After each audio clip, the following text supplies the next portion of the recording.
Balik paaralan na, pero minomonitor pa rin ang mga batang nasagip mula sa recruitment para sa umano'y planong paghahasik ng karahasan sa kanilang paaralan.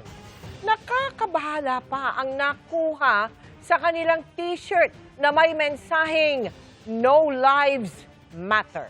Nakatutok si June Veneracion.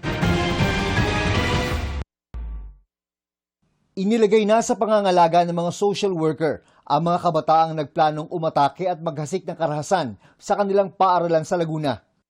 Latag na umano ang plano ng grupo pero nadiskaril ito nang mamonitor ng PNP Anti-Cybercrime Group o ACG ang usapan online ng 7 magkakaeskwelang puro edad 15. Na-rescue sila bago pa maisagawa ang marahas na plano na balak ikasan nitong Pebrero.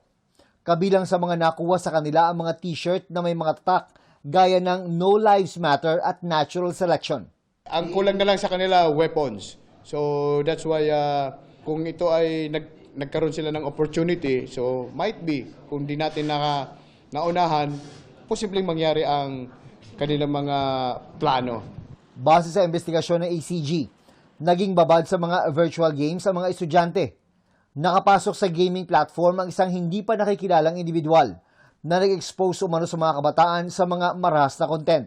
Meron naman na pinapanood nila yung mga violent personalities, isang mga sikat na mga mass murderer, mga involved sa mga karumal-dumal na krimen. Pag ito ay palagi mong pinapanood, ma-influensyan ka. So pag naindoktrinahan ka, Isinailalim sila sa counseling at psychosocial support para maiwasan ang panganib ng radicalization.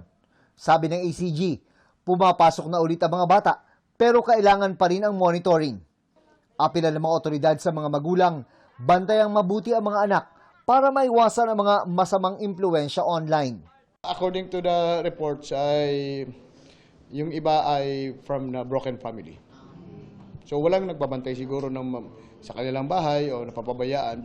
Para sa GMA Integrated News, June Veneracion, nakatutok, 24 oras.